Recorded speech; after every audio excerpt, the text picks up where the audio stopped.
Greetings, everyone, and welcome to our Pre-ICANN 55 policy webinar update. My name is David Olive, and I have the pleasure of working with the Policy Development Support Team and as well as General Manager of the ICANN Regional Headquarter Hub in Istanbul, where I am broadcasting this webinar to you, our community. I want to thank you for taking the time to join us, and I would just like to, at this stage, recap. The webinar will be looking at some of the highlights of what we are now calling the Meeting A ICANN meeting, a new structure that will add some different programming to what we're used to at the regular ICANN meetings. Secondly, I'd like to talk about the policy development process, the who, the why, the how, and the tools we use to support you, the community, in your activities of policy and advice development. Three, of course, I would like to introduce the staff who work with you on a daily basis with the various supporting organizations and advisory councils in the work of policy and advice development. We will, of course, look forward to your questions, which you can place on the chat in the chat room, and at the end of the presentation, we'll have time for questions as well. We'll try to answer the questions within the chat and at the end of the conference. And finally, the slides and recordings will be made available, and that way you can review and look at them at your leisure again, and we'll provide that URL at the end of the session. So with that, I want to thank you, and we'll proceed to basically some overview of the Meetings A ICANN 55 in Marrakesh. The Saturday and the weekends will be busy with various inter-community works across the supporting organizations and advisory committees. Monday, of course, is the opening session with the President's speech and other dignitaries who will be there at the opening session. And the new part of the Meetings A will be a public forum toward the afternoon of Monday, where the supporting organizations and advisory committee chairs and others will be able to highlight some of the priorities and work that they'll be doing within the week of the ICANN meeting. Tuesday, of course, is the important Constituency Day meeting, where there are many meetings of the various stakeholders and constituency groups, as well as their meeting with the Board of Directors, a lot of intra and inter-community work being done. Thursday, they'll have, again, further work with the community. The public forum will happen toward the afternoon, and there will be an ICANN public board meeting to complete the process on Thursday. Obviously, some of the highlights are the GAC high-level governmental meeting will also be taking place on Monday. This is an event that happens every 2 years to highlight the importance of the GAC and to acquaint other ministers of the activities of the Governmental Advisory Committee. There will be many sessions on the IANA stewardship transition and implementation, as well as the cross-community working group's efforts and proposal on accountability. Wednesday is generally the council days, and here we have the Governmental Advisory Committee meeting with the board. The GNSO Council and CCNSO councils will meet on that day. Thursday, there will be more work on the accountability and a GNSO wrap-up session. In terms of policy development at ICANN, it is a primary role for us to coordinate policy development related to the global Internet systems of unique identifiers. This is done in an open and transparent process by you, the community. I like to show this slide because the who is the who does development and policy and advice development at ICANN. It's obviously the three supporting organizations, the GNSO, the CCNSO, and the ASO for global policies affecting the domain name system, and the advisory committees, the GAC, the at-large, the RSAC, the SSAC, who also interact and provide their inputs to the policy development process, as well as provide their own advice to the board and at times to the ICANN community. You are involved with many of these elements and participate, I'm sure, in many of the working groups of the various supporting organizations and advisory councils, or may want to, and we encourage you to follow the developments here of the topics that may be of interest for you to get involved or remain involved. Policy development, of course, the how is through a multi-stakeholder bottom-up process, an open and transparent procedures that are welcoming to all to hear inputs and come to a problem-solving solution that can be recommended to the board that is effective and implementable. The why, of course, is to assist the community in creating these policies and guidelines through a participatory and fair and balanced approach. We support the community in making sure that they know about the issues, they're able to contribute and input into the process, and we help manage the process so that it is effective and efficient to benefit the global internet community. The tools some of you are familiar with on this call, the working group model, teleconferences such as one we're on at the moment, in-person meetings at ICANN meetings, inputs into the public comment on procedures of policy and other matters, collaboratory mechanisms of working together on these issues, as well as publications and webinars. The staff to support this is the policy development team. Many of the people who will be presenting in this webinar are involved in the day-to-day operations of supporting your work in the various groups that you may be involved with. We are 29 full-time employees, subject matter experts, and support services in 5 time zones across 9 countries and in support of 13 languages, the last count I had. So this is the group that is primarily helping and assisting and facilitating your work in the policy and development activities of ICANN. With that, I will turn you over to the experts in the various areas and ask Marika Konings of the generic name supporting organization support staff to start off the briefing on the substance and issues before the GNSO at ICANN 55. Marika, the floor is yours. Thank you.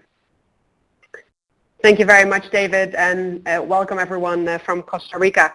So as David already said, my name is Marika Konings. I'm currently based in Costa Rica, and I'm a Senior Policy Director and Team Leader for the GNSO. So in addition to some of the work that David already referenced to in his introduction in relation to the IANA stewardship transition, as well as enhancing ICANN accountability, there are also numerous other projects that the GNSO is working on, including 13 policy development processes, or PDPs, in their various stages. As it's not possible to cover all these projects in the time that we have allocated for this webinar today, our contribution is going to focus on the 3 PDPs that have recently kicked off, for which we're still looking for volunteers, or for which we will be looking for volunteers in the very near future. The first one of those is the next generation GTLD registration directory services to replace WHOIS policy development process. So as many of you may know, WHOIS was created back in the 1980s as a collection and publication of domain name registration data service by internet operators to be able to identify and contact individuals or entities responsible for the operation of a network resource on the internet. Although ICANN's requirements for domain name registration, data collection, access, and accuracy for GTLD registries have undergone some important changes, including, for example, the registration data publication service specification within the 2013 Registrar Accreditation Agreement, or RAA. The WHOIS policy and the underlying protocol have been the subject of debate for nearly 15 years now. So comprehensive WHOIS policy reform remains a source of long-running discussions related to various issues such as the purpose of the data collected, accuracy, privacy, anonymity, cost, policing, intellectual property protection, security, etc. So to try and address some of these issues, the ICANN board launched an initiative back in 2012 which it recently reconfirmed as a board-initiated policy development process to define the purpose of collecting, maintaining, and providing access to GTLD registration data, and to consider safeguards for protecting such data, using the recommendations that have been developed by the expert working group on this topic as an input to, and if deemed appropriate by the PDP working group, as a foundation for a new GTLD policy on this topic. To this end, the final issue report was published in October of last year, which contains a wealth of information on this topic. All the relevant background information has been covered or is linked to, and it also provides an overview of the process framework that was developed jointly by the ICANN board and the GNSO Council to deal with the many significant and interdependent policy areas that have been identified. So following the publication of the final issue report, the GNSO Council adopted the charter for the PDP working group in November of last year. The charter basically follows the process framework, as I just mentioned, which basically breaks the PDP down into 3 distinct phases. Namely, phase 1, which focuses on the policy requirements, phase 2, which focuses on the policy or the functional design, or the actual policy development, as some have called it, and phase 3, which would focus on the implementation and any coexisting guidance that should be included. Following the call for volunteers, which was launched at the start of this year, we've now had over 130 members sign up for this effort, together with nearly 100 observers, which really demonstrates the broad interest that exists in this topic. And just as a reminder, all GNSO working groups are open to anyone interested to join. So the working group is still in the early phases of its work, but it has already identified its leadership team with Chuck Gomes as its chair, and it's currently working on the development of a work plan. So what are the questions that the PDP working group is expected to answer during the first phase of its work? As a starting point, it is expected to identify the fundamental requirements for GTLD registration data, without concern for the model that may be delivering such requirements. As part of this effort, it's expected to consider users and purposes, as well as associated access, accuracy, data elements, and privacy requirements. Once the PDP has completed its inventory of fundamental requirements, it will need to ask the question whether a new policy framework and next generation RDF is needed to meet these requirements, or whether the current WHOIS policy framework can meet these requirements in its current form or with modifications.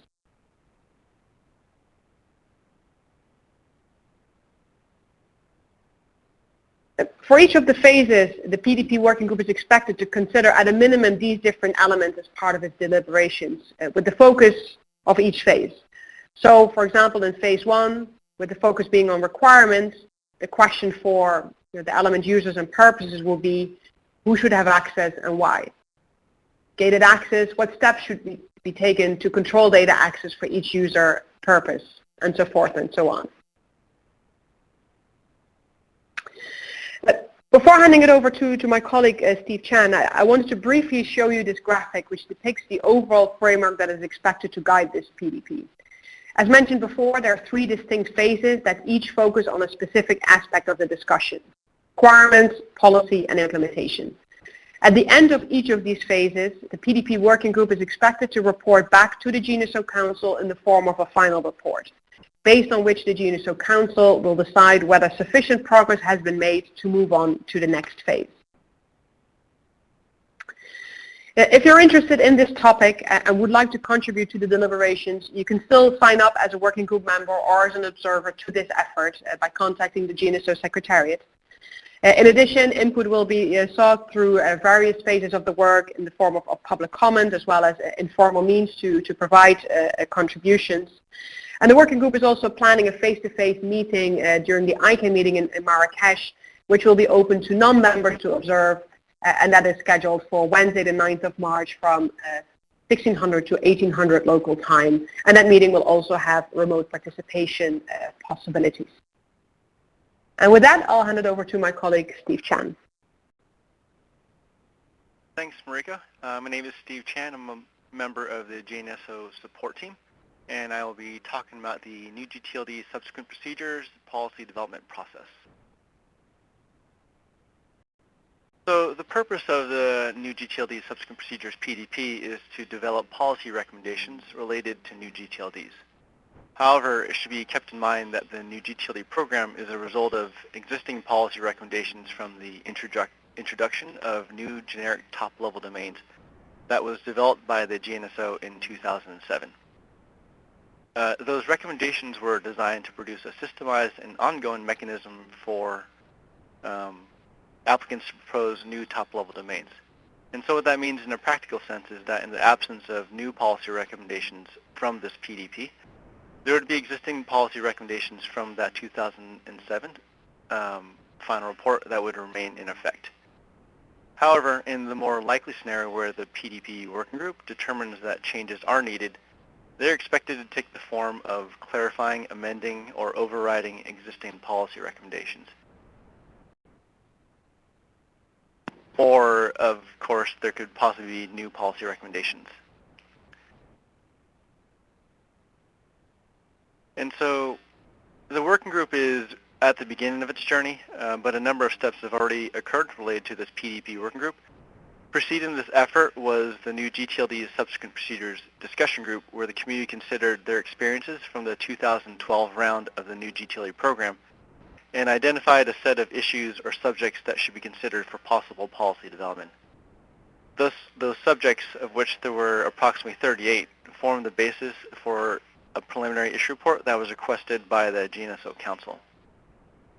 From there, staff followed several steps that are required as part of the policy development process, including publishing that preliminary issue report for public comment, then incorporating the public comment received into the final issue report, and providing to the GNSO Council for its consideration.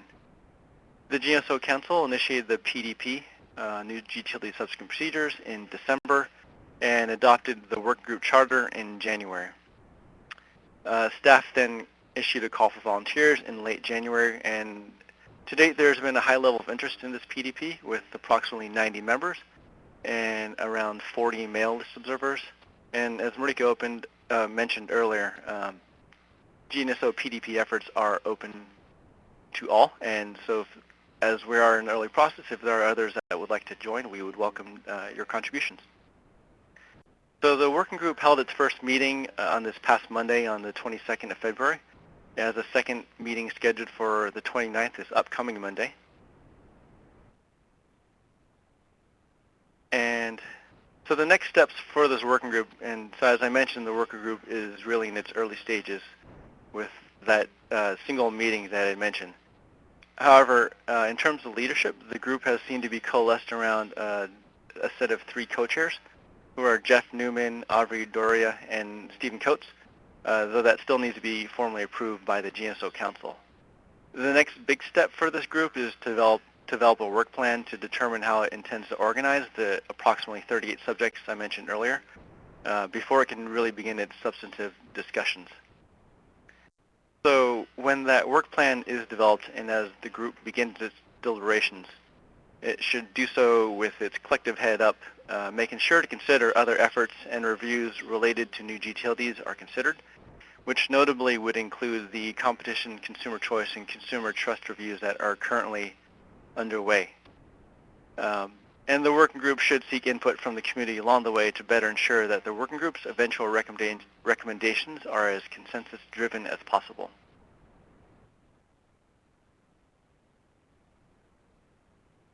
And so this last slide, it just touches on a bit of reference materials.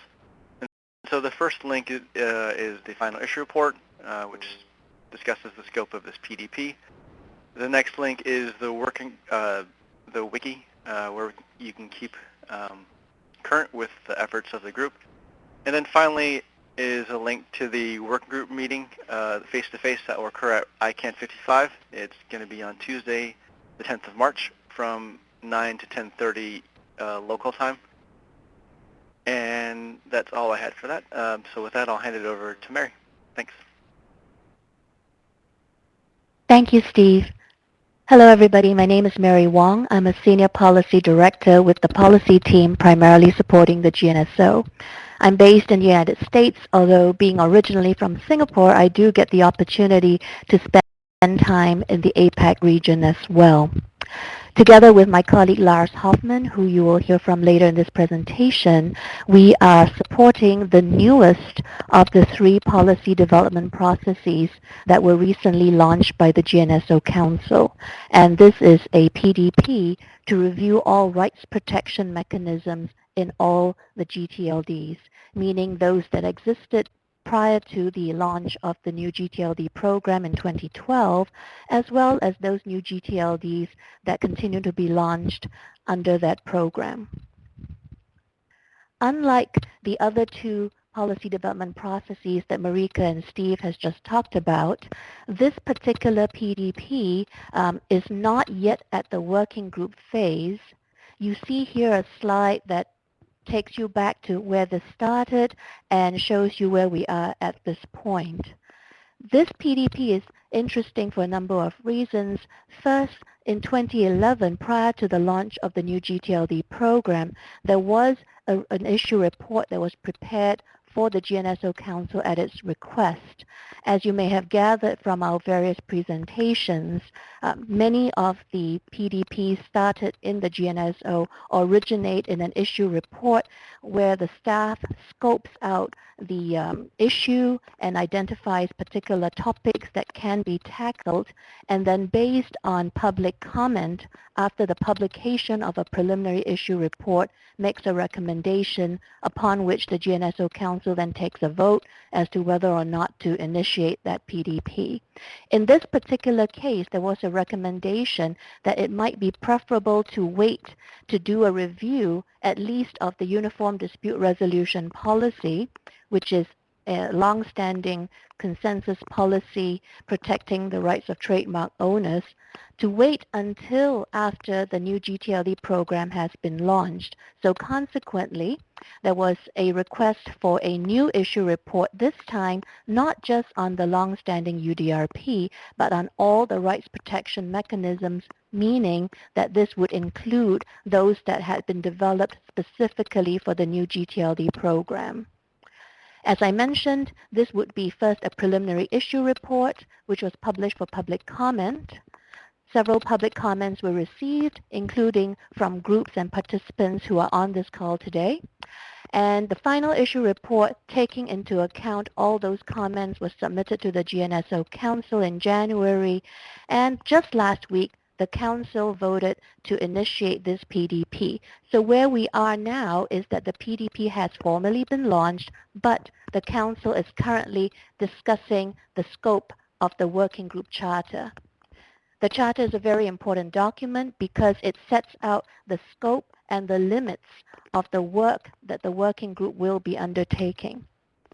Of course, one of the questions of scope is what are the specific topics, and in this particular case, obviously, what are the rights protection mechanisms, or the RPMs. So on this slide, we've set out a summary of the RPMs that have been identified as being possibly up for review in this PDP.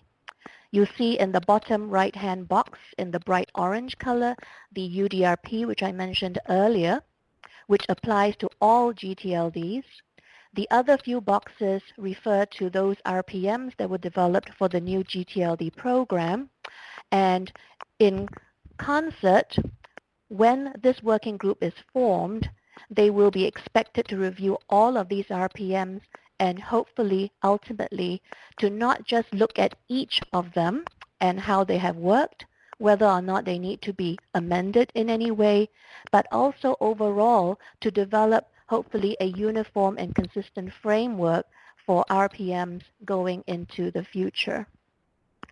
One of the questions that the GNSO Council is currently discussing with regard to the scope of the charter is how to conduct this PDP, bearing in mind not only the number of RPMs in question, the fact that one at least is a long-standing consensus policy, but also the need to align the work of this PDP with other ongoing work elsewhere in the community.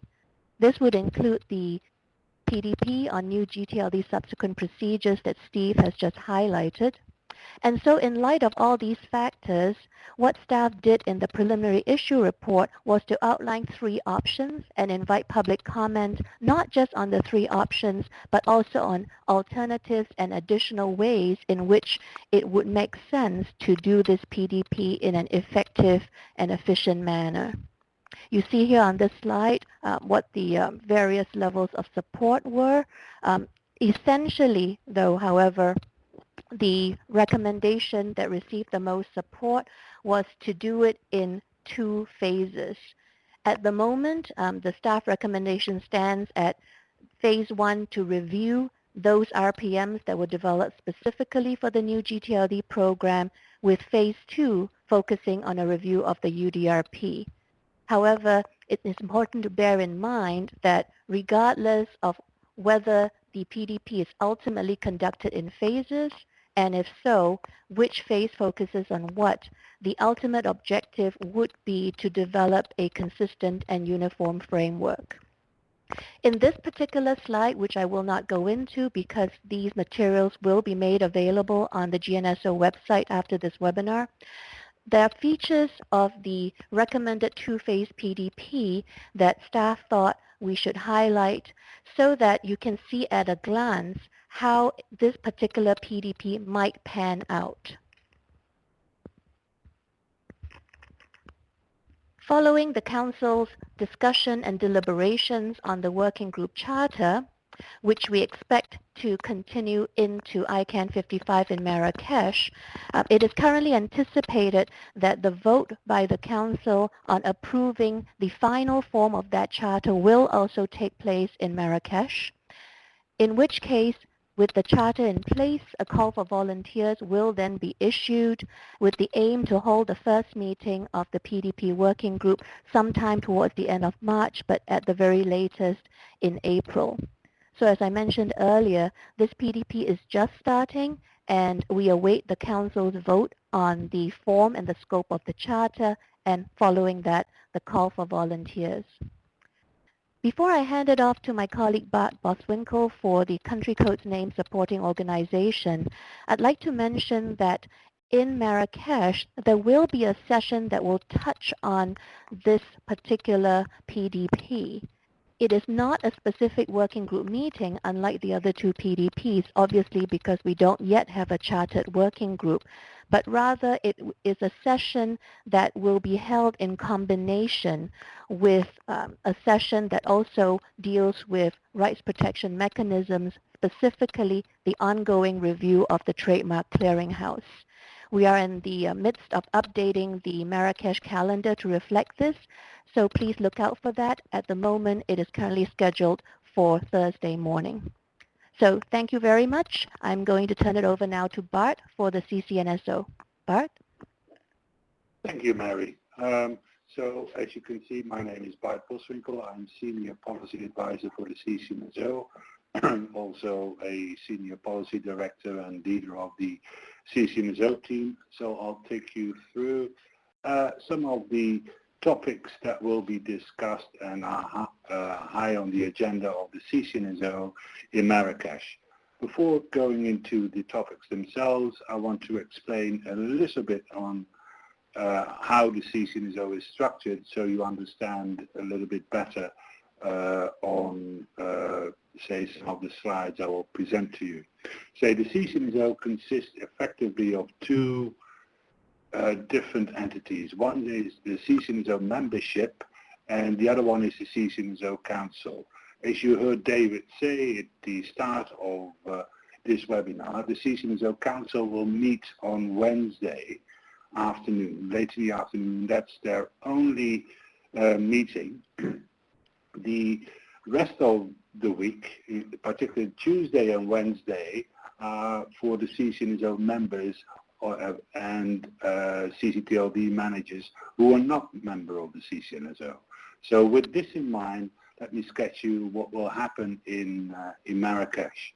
As can be expected, the IANA stewardship transition process and the accountability will be very high on the agenda.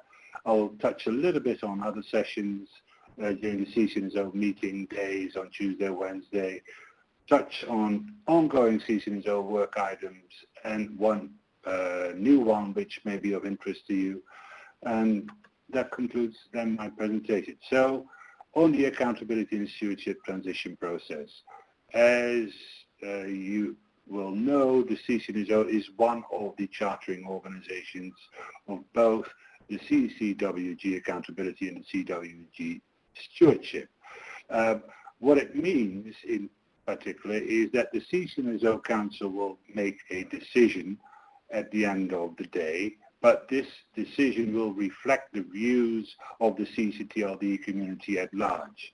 Ultimately, the CCTLD community support for the proposals is needed. This happened with the CWG stewardship proposal, and the same process and procedure will be followed with respect to the new CCWG final supplemental proposal. So focusing on, zooming in on the stewardship transition and CCWG accountability sessions in Marrakesh, the CCNSO meeting days will effectively spend over 4.5 hours discussing the CCWG final supplemental proposal. First, there is on Tuesday a session which is called Block 1. It sets the context for the final proposal, also in light of what is happening with the ICG proposal and submission, so the timelines and the interdependencies, and there will be a first overview of the final proposal itself and a discussion on elements of it. This session is open for everybody, and so that's on Tuesday from 11 to 12:30. The second session is more related to the CWG stewardship, and it's around implementation issues on the final proposal of that group. First of all, again, in general, a discussion and overview of the general progress made today with regard to the implementation, and then specifically what the CCNSO itself needs to do to make this happen. For example, around the CSC, there are some CCNSO specific elements that the CCNSO needs to implement themselves to make the transition happen. So that will be the focus on the first session on Wednesday afternoon. And then the third session, Block 3, that's probably the most important one. It's the sense of the CCTLD community present, either in person or online, on the CCWG accountability proposals. And this then will be followed by the CCNSO Council meeting late in the afternoon on Wednesday. So this is what the CCNSO is planning to do with respect to the CWG proposal. So if you want to attend this meeting, you're more than welcome. Other sessions during the Marrakesh meeting which may be of interest, and that's why I've included them in this presentation, is a little around marketing and the marketing activities of CCTLDs and their experiences with it. I've included an example, as you can see, and another session is the CCTLD news session. This is where the CCTLDs share information and practices on local latest developments, and local meaning the registration policies, for example, of CCTLDs and whether they've changed. And a final session that may be of interest is around the legal issues CCTLDs are facing, either individually or in a specific region. The example I've included is, is the latest what is what is happening in Europe. So that moving on to ongoing CCNSO working items, as usual, the CCNSO Strategic and Operational Planning Working Group will meet at the ICANN meeting in order to prepare for its input on the fiscal year 17 draft operational plan and budget and on the 5 years ops plan update. They will most likely share this again with the broader community once they've done, but at the meeting, and this is closed, unfortunately, the working group will discuss its initial assessment of the 5 years ops plan update and fiscal year 17 ops plan and budget. A second group that will meet and will present at the CCNSO meeting is what's called the CCNSO Guideline Review Committee. This group reviews all internal guidelines and rules of the CCNSO in order that, to reflect the changing practices since the current guidelines have been developed, and that since is in 2008. And the first set of updates will be presented to the community and then submitted to the CCNSO Council for adoption. The guidelines that will be submitted are the CCNSO, a updated version of the CCNSO work plan and triage process, which is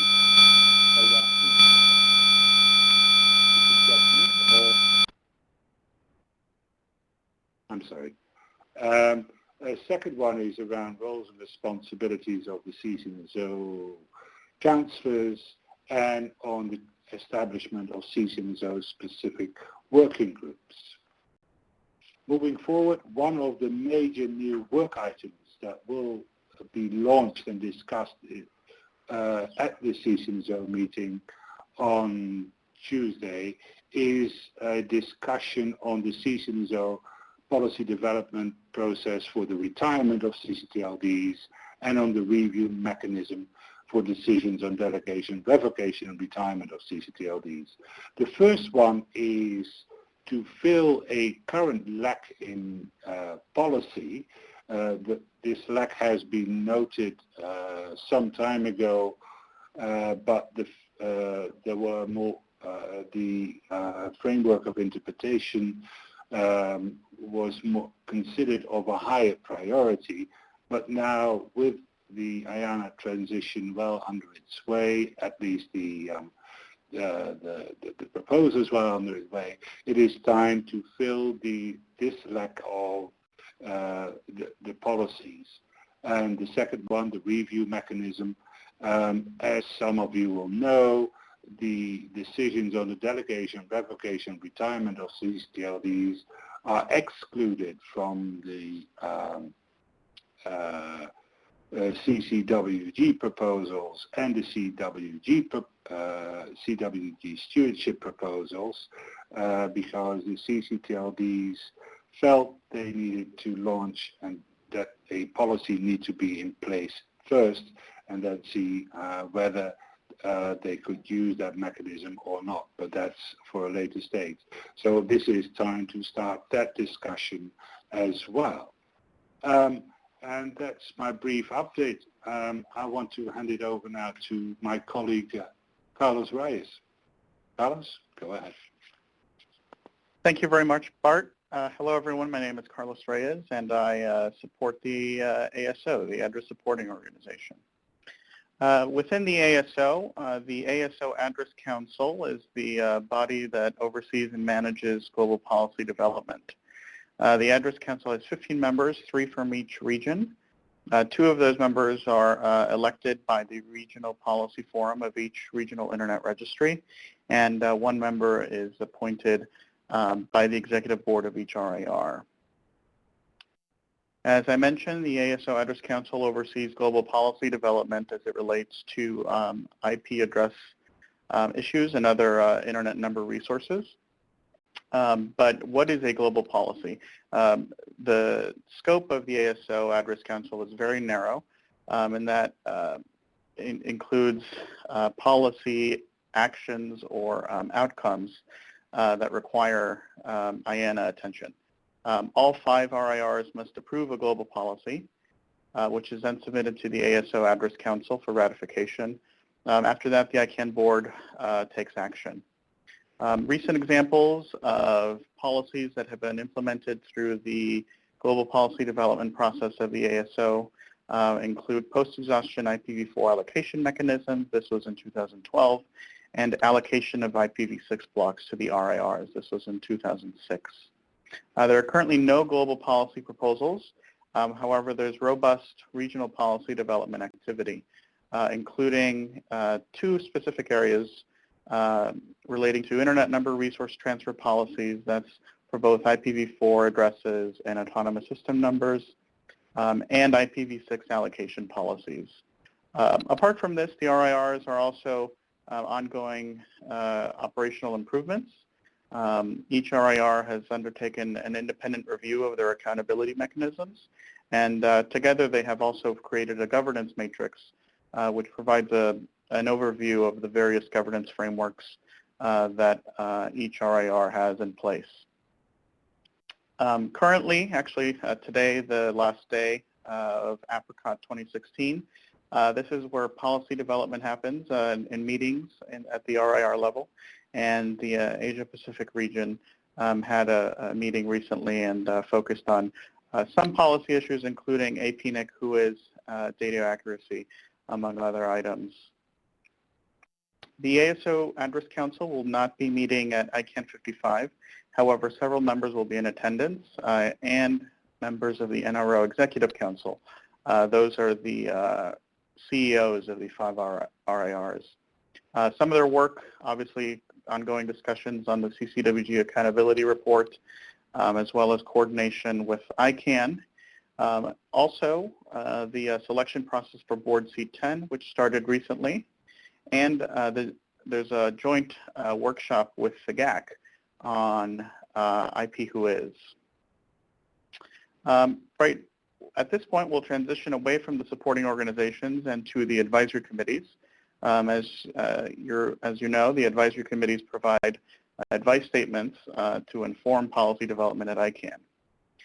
The Root Server System Advisory Committee advises on matters relating to the operation, administration, security, and integrity of the root server system.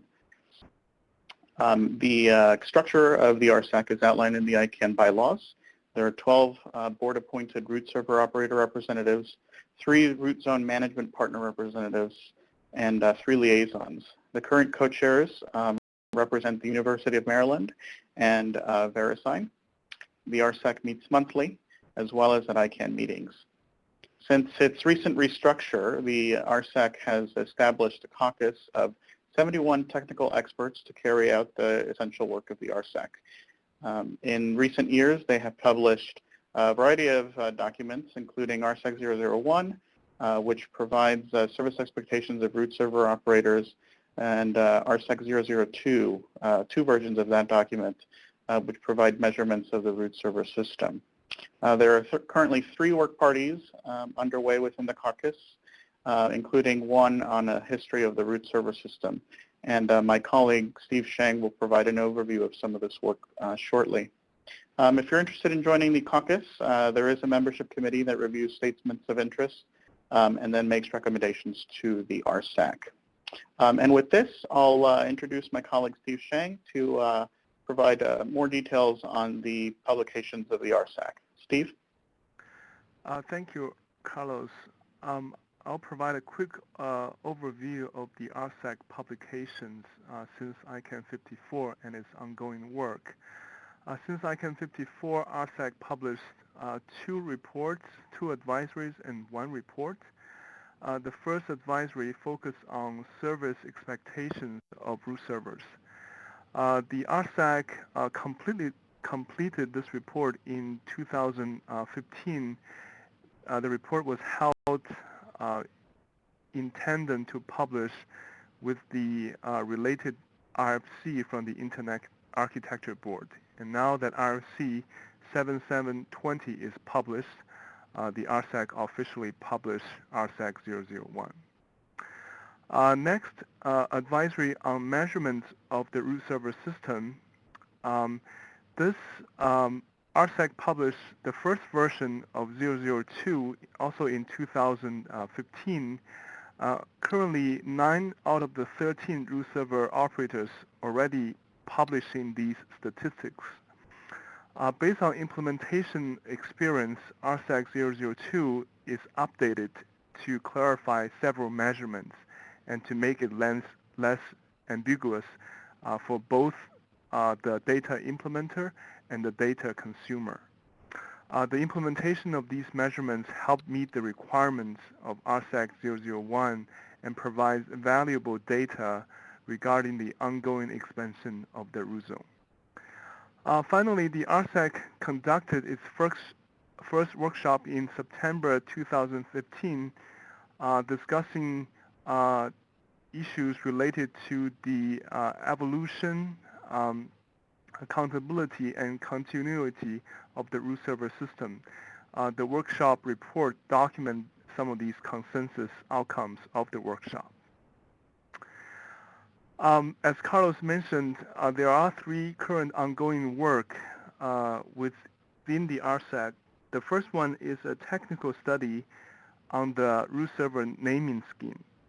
As you recall, in 1995, a renaming of root server names was done to all root servers from their individual names to the root-servers.net zone. For example, the mroot, which is operated by the White project, after the renaming, it was m.root-servers.net. 20 years has passed, although the naming scheme has served well. The RSAC would like to know whether changes are needed to this naming scheme. So it commissioned a work party to look into this issue. The scope of work includes documenting the history, consider, including the existing naming scheme, any alternative naming schemes, the pros and cons of those schemes, in particular the impact on the priming responses, and perform a risk analysis, and then make recommendation to the root server operators, root zone management partners, and ICANN on whether changes should be made to the naming scheme. The next work party is a update, the 3rd version update on the advisory of measurement on root server system. The background here is, while working on the 2nd revision, a number of more substantial issues came to light, and the RSAC would like to devote a full caucus work party to update the measurement document. The charter listed 7 work items ranging from zone size metrics, load time metrics, the response code volume metrics, traffic volume metrics, and just any other metrics that needs to be clarified or included in the measurement by root server operators. We had the first meeting yesterday, and this work is expected to wrap up in June or July timeframe. Finally, in collaboration with root server operators, the RSAC has produced a report on the history of the root server system. The report contains a chronological history of the system from its origin in 1984 to its current structure, divided into major historical periods. The second part of the report contains a description of current operators and their histories in operating the root servers. Those are provided by each operator organization. The report is currently in review in the RSAC caucus until March 2016, and is expected to be published soon afterwards. If you're interested in participating any of these work parties, please consider joining the RSAC caucus and join these work parties. Looking ahead at ICANN 55, the RSAC will participate the How It Works tutorials by giving 2 tutorials on how the root server system works. It will hold 2 working sessions as well as joint meetings with the CTO office and the board of directors. The public session is on Wednesday, 1400 to 1530 local time. As I also support the Security and Stability Advisory Committee, I'll start off with a quick update and hand over to my colleagues. Since ICANN 54, the RSAC has published 5 documents, 2 advisories, and 3 comments. There are also 2 in the pipeline that are expected to be published before the Marrakesh meeting. The advisories focus on the shared use of the global domain name space, as well as issues relating to registrant protection, protecting the registrant credentials. The comments focus on GTLD Marketplace Health Index, the CCWG Accountability Proposal, and also a request from the International Telecommunication Union on establishing new certification authorities. We will cover 2 in this webinar. The first one is SAC 77, the ESSEC comment on GTLD Marketplace Health Index proposal. The background here is ICANN has developed a proposal on the Marketplace Health Index and put it up for public comment. The overall feedback from ESSEC is ICANN is approaching the KPI problem backwards by starting with data that is easily available. And the ESSEC thinks the approach should be the other way around. There are some specific recommendations in this comment. For example, the ESSEC recommends ICANN collect and disseminate information about known categories of registration abuse that not just limited to phishing that is currently in the ICANN proposal. The ESSEC supports ICANN's proposal to report number of security breaches and recommends adding types of breach, number of similar breaches, and number of affected users to make this KPI more effective. Other recommendations including recommending ICANN to consider integrating external source of information on DNSSEC in new TLDs, showing the signed domains per TLD and by registrar. Currently, all the top levels are signed. Then the question remains is, statistics published on the number of signed domains per TLD at the second level. And finally, the ESSEC recommends ICANN should include the frequency and impact of TLD registries or registrars going out of business or merging with other business. So that's a quick overview of SAC 77. Now I'll hand over to my colleague Andrew to talk about another advisory. Andrew? Thanks, Steve. My name is Andrew McConaughey, and I'm going to be talking to you about SAC 078. The ESSEC advisory on uses of the shared global domain namespace. The purpose of SAC 078 is to raise awareness to the ICANN board and to the ICANN community that the DNS name resolution system coexists with other name resolution systems that also use domain names. These names depend on the ability of DNS name resolution interface conventions to be recognized, but they need to be treated in some special way. To make it clear, here are a couple examples. The top example, Facebook core www.onion, has no meaning in a DNS context. This is actually a Tor identifier for a Tor endpoint, even though it looks like a DNS name. The second example, mycomputer.local, is an identifier for multicast DNS, and it also looks like a DNS name. And the thing about these names is they exist in the domain namespace, but they use a resolution method other than DNS. Lastly, the SAC 078 points out that there's ongoing work in multiple venues to more fully define exactly what a namespace is and how we can avoid potential side effects. Thank you. And now I'll turn it over to my colleague, Julie Headland. Julie, take it away. Thank you very much, Andrew, and welcome everyone. I support the SAC and the GNSO out of the DC office.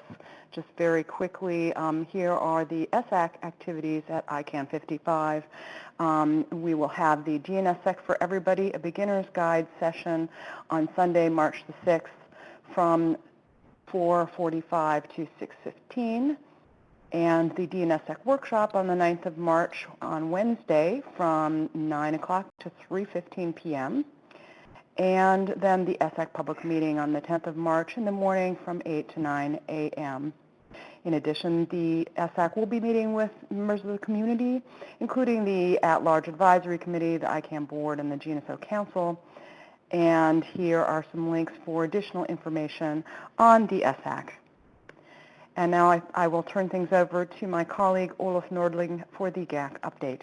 Thank you. Thank you very much, Julie, and good evening from Olof Nordling in Brussels, so we're across the ocean. And a few words about the Governmental Advisory Committee, commonly known as the GAC, which is a growing committee. Much thanks to our colleagues in the government engagement team, and we currently count 161 governments as members and 35 IGOs as observers. And the GAC is always busy, but at its busiest during ICANN meetings, so starting already on Saturday in Marrakesh and concluding at noon on Thursday. And the role of the GAC is to contribute with the public policy aspects for ICANN's work through providing advice to the ICANN board. So what are they up to in Marrakesh then? Well, the first and foremost, it's a matter of the IANA stewardship transition and ICANN accountability, and in particular to review the output and the proposal from the CCWG, the cross-community working group on accountability, where the GAC as a chartering organization needs to finalize its position on that. And this has the highest priority overall for the GAC, and the GAC will devote a maximum of time to straighten out some remaining question marks that the GAC has regarding that report. There are also, well, still remaining issues with the new GTLD program, like the implementation of GAC safeguard advice, where the GAC has certain views that they think they would like to discuss with the board, for example. And there will be reports by the GAC working groups on what they've been up to in their intersessional activities regarding geographic names is one, human rights and international law is another, public safety is one, which I think Carlos mentioned that they will also have a separate meeting with the NRO, and underserved regions, all of them much oriented towards planning for future new GTLD rounds, so that will feed into much of the work that the GNSO is currently starting up, and well, in particular ways which Marika will tell you about later during this, the webinar. They will also meet with supporting organizations and the other advisory committees, and of course with the board. It happens on Wednesday morning, is usually sold out and pretty packed. So that's not all though. Every second year, a high-level governmental meeting, so-called HLGM, is organized and chaired by the host country for a particular ICANN meeting. Last time it happened was in London in 2014, and now it's that time again. On Monday, the 7th of March, there will be a high-level governmental meeting chaired by the Moroccan minister, El Alami, and of course it's hosted by Morocco. with the GAC as vice chair, and there will be 4 sessions with short introduction and a lot of interaction with the delegation, many of which are headed by ministers. There will also be internal GAC work, like the review of the GAC operating principles and the preparations for the next ICANN meeting, which will be the first of the short so-called B meetings. And it deserves to be mentioned that the GAC sessions, all of them, are open, and also the high-level government meeting on Monday. The only exception is the communique drafting session on Wednesday afternoon. And you can follow it by physical presence, if you like, or using the usual remote participation tools. And there will be simultaneous interpretation, so you can listen to the proceedings in 6 UN languages and Portuguese. So very much welcome to the GAC meeting room, and the name of that one is Crystal. That's all from me, so let's now cross the Atlantic and go from GAC land to ALAC land over to Heidi Ulrich. Take it away, Heidi. Thank you. Thank you, Olaf. Hello, everyone. My name is Heidi Ulrich. I'm the Senior Director for At-Large, and I am based in Los Angeles. I'm delighted to give you a brief update on the activities of the At-Large Advisory Committee, or the ALAC, and the At-Large community that have taken place between the ICANN meetings in Dublin and Marrakesh, as well as provide a preview of At-Large activities that are being planned to take place at the ICANN 55 meeting. But first, for those who may not be familiar with the organization of the At-Large community, I would like to take just a moment to review its structure. At the base of the At-Large community are the At-Large structures, or ALSs, now numbering 197. ALSs are organizations that work closely with local end users throughout the world on ICANN-related policy issues. They provide input to ALAC policy advice statements and are active in outreach activities. The 5 regional at-large umbrella organizations for the ALSs in a particular region. And then moving up the chart, or from left to right, the ALAC is the 15-member body within ICANN that represents the interests of the Internet end users. They develop policy advice statements in response to public comments and also frequently send policy advice statements directly to the board. A total of 10 members are selected by the RELOs, and the remaining 5 are appointed by the NOMCOM. And beginning in 2010, the ALAC and the RELO chairs elected 1 director to the ICANN board, and currently Renalia Abdul Rahim is the board director selected by At-Large, sitting in seat 15. And now I'd like to hand it over to my colleague Ariel Liang to discuss the ALAC policy advice activities since ICANN 54. Ariel? Thank you, Heidi. This is Ariel Liang, policy analyst supporting the At-Large community, and I'm based in ICANN's Washington, D.C. office. Since the end of ICANN 54, the ALAC submitted 7 policy advice statements, and I will highlight a few. First, the ALAC commented on 3 public comment proceedings related to the new GTLD program. Regarding the GTLD Marketplace Health Index proposal, the ALAC suggested to add metrics to track how active domain names are and ask registrars to help contribute data about resellers. The ALAC also pointed out the proposed index is restricted to the market purchasing, sale, and resale of new GTLDs and does not reflect the wider DNS health, including the stability of the name system and end users' perception of it. Regarding the preliminary issue report on the PDP to review outlet protection mechanism, the ALAC is concerned that the RTMs seem to focus on protecting the intellectual property rights of corporations as their structures and costs create barriers for end users. The ALAC suggested the PDP working group to consider and address those barriers, as well as to review the accessibility to trademark clearinghouse for individuals, private trademark holders, and trademark agents in developing countries. Second, the ALAC submitted 3 statements on the topic of who is, and 2 of them are about registration data access protocol. The ALAC holds the position that contracted parties must include mandatory features and provisions that support authorization framework and differentiated access to registration data. In addition, regarding the implementation of GNSO stakeholders consensus policy requiring consistent labeling and display of RDBS output, the ALAC is concerned that the current proposal seems to include no target date except for phase 1 of the implementation, and ICANN will soon enter the 6th year of this work.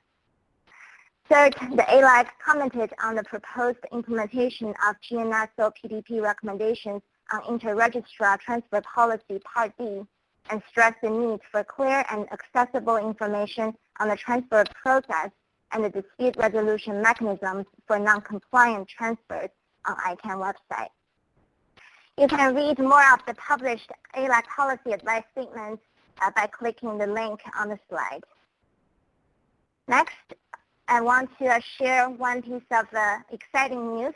Yesterday, the brand new website of the at-large community was released, and you may click the link on the slide to visit the new atlarge.icann.org.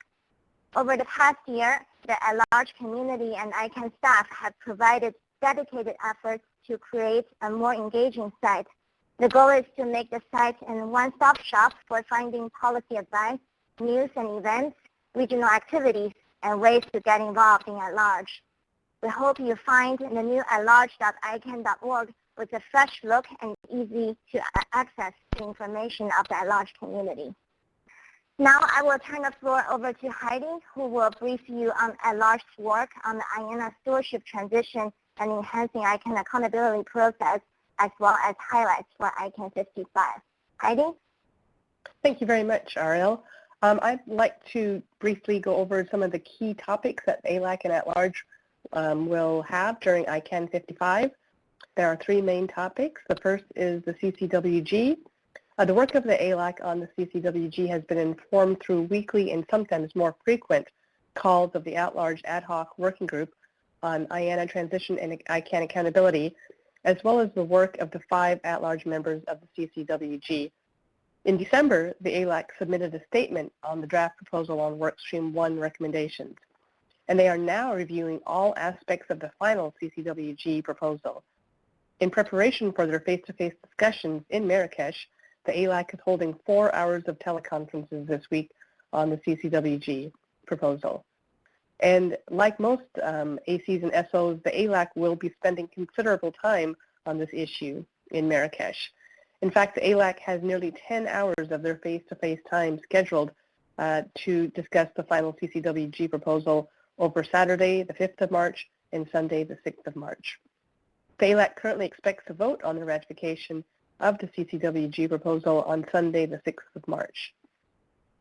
And depending on the results of the discussion, the ALAC may prepare an accompanying statement which will identify possible issues. The second key topic is the issue of at-large structure, criteria, and expectations.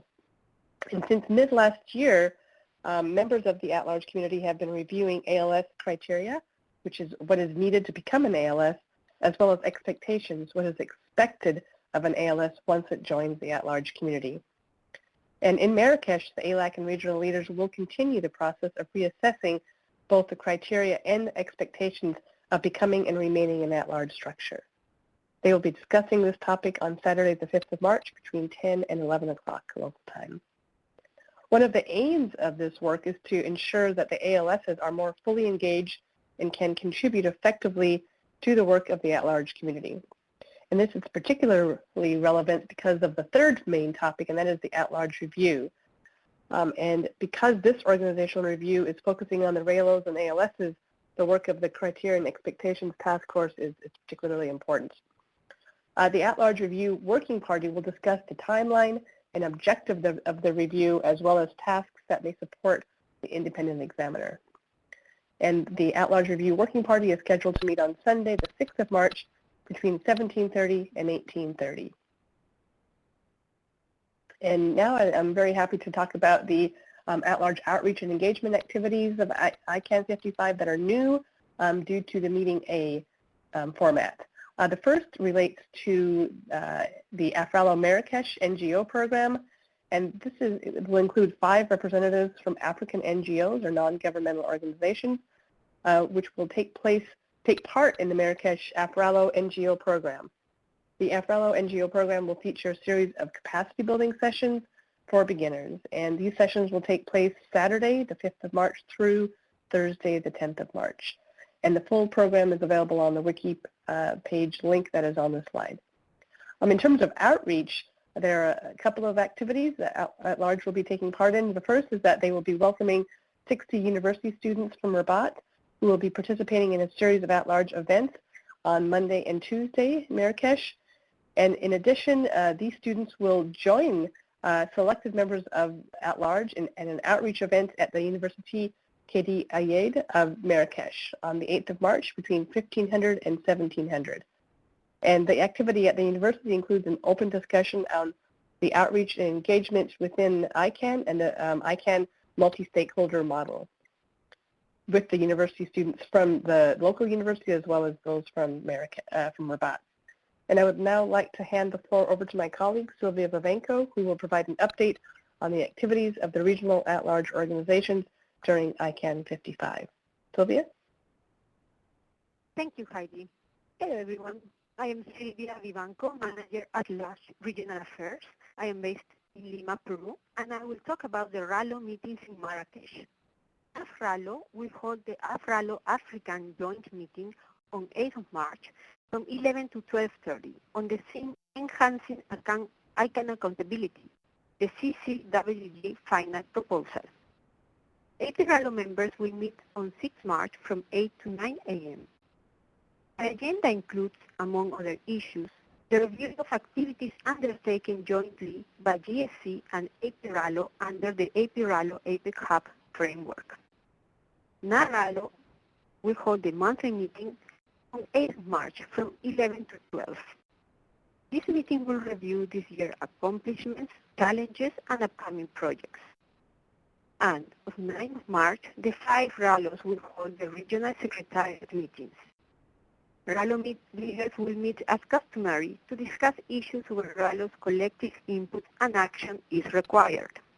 The main topics include a discussion of the Document Development Pilot Program and a discussion of the at-large work on the public interest.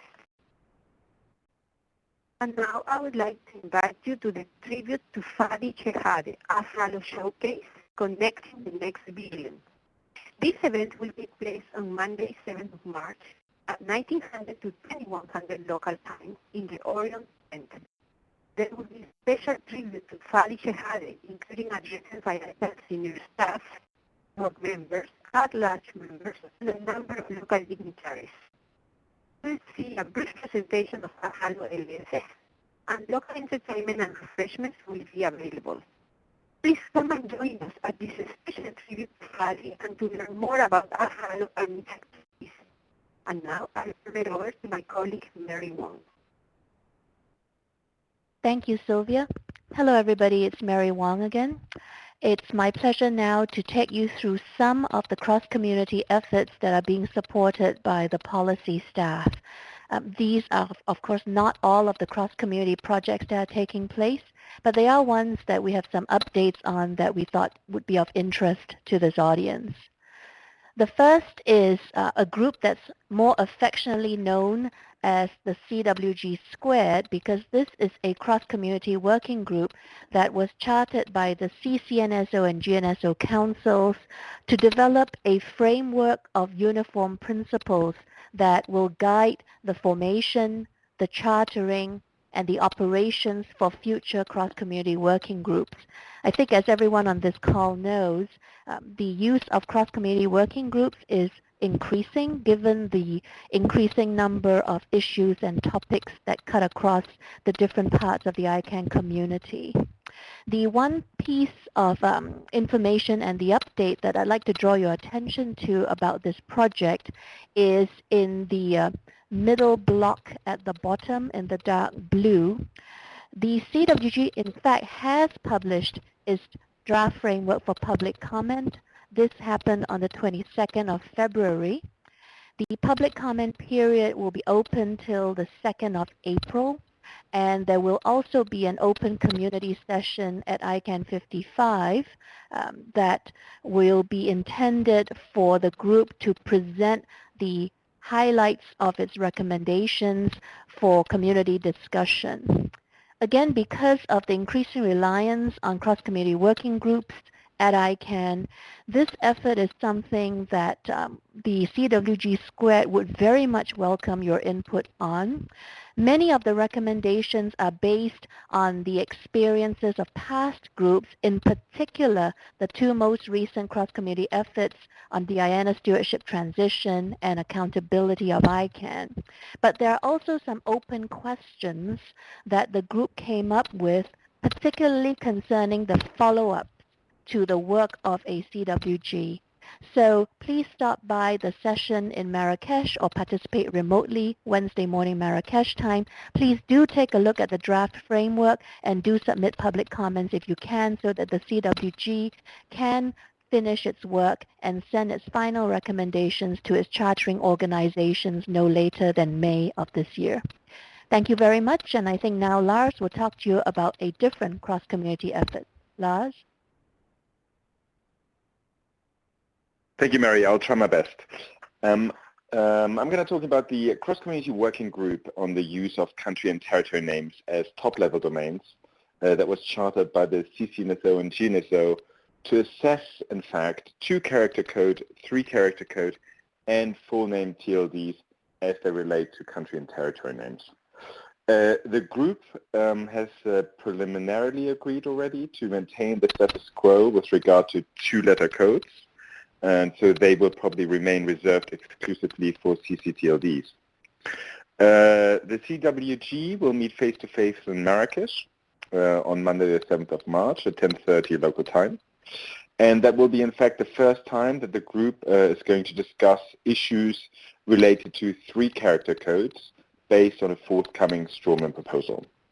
The meeting is open to everybody, of course, and however, if you cannot make it, be sure to look out for the group's initial report that is envisaged to be published in time for ICANN 56. And with that brief update, I'm passing it on to Marika. Thank you very much. Thank you very much, Lars. Last but not least, brief update on the work of the GAC GNSO consultation group, which was created jointly by the GAC and the GNSO as a way of looking at mechanisms to facilitate early engagement of the GAC in GNSO policy development activities. The consultation group basically organized itself in 2 different work streams. One focused on day-to-day ongoing cooperation, how to ensure regular exchanges of communication and regular updates between the 2 groups. And secondly, early engagement in the PDP. What options currently exist and what kind of enhancements or improvements could be considered to facilitate the participation of the GAC at an early stage of a GNSO policy development process. A number of improvements have already been implemented to date. There's currently a GNSO liaison to the GAC pilot project, whereby the GNSO has appointed a liaison to the GAC with the main function being sharing of information and providing updates on the different policy development activities and pointing out the opportunities that the GAC has to provide input or engage in those activities.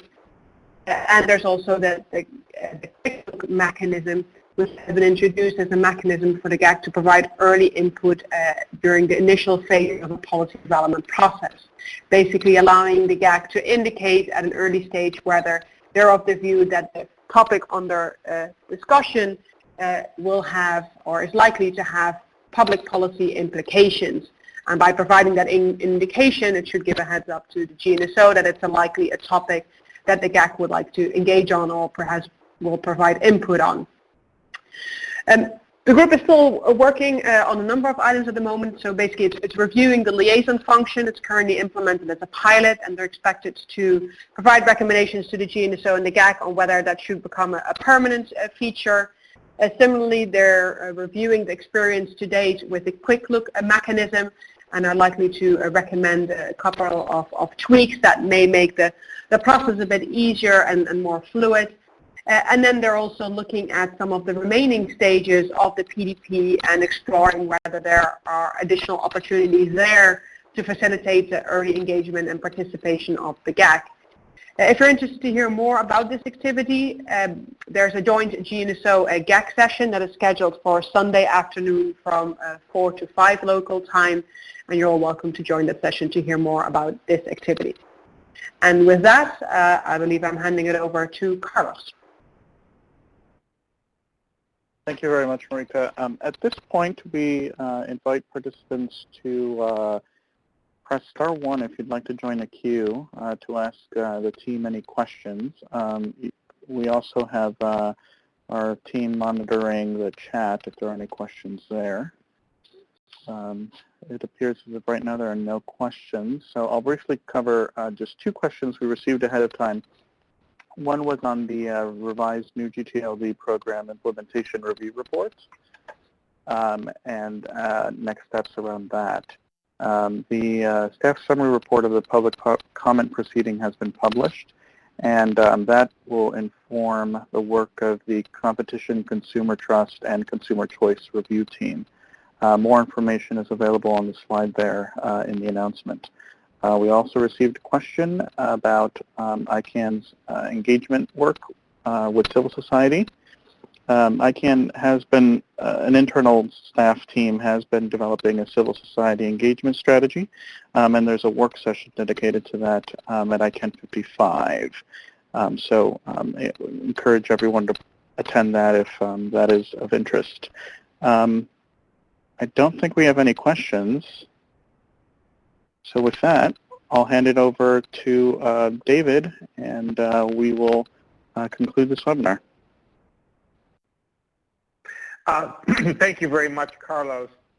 I'd like to also thank all the participants on this webinar this evening for our opportunity to brief you on the highlights of the policy and advice activities expected in Marrakesh. In essence, all your hard work in moving issues forward in discussions and in various councils and working groups. With that, I want to thank my team for preparing this seminar for you, and looking forward to welcoming you in person, or if not remotely, to the various policy and advice activities at ICANN 55 at Marrakesh. We're expecting about 150 sessions from the SOs and the ACs. It'll be an active and busy time in Morocco, and we welcome your participation in person or, again, via remote. With that, I'd like to wish everyone a good evening, good afternoon, or good morning, wherever you may be.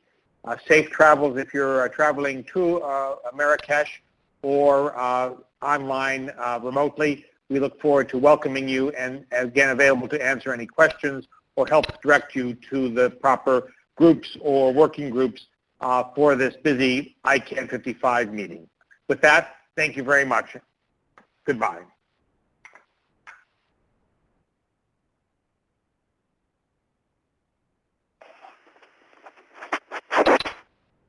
Once again, the meeting has been adjourned. Thank you very much for joining. Please remember to disconnect all remaining lines and have a wonderful rest of your day.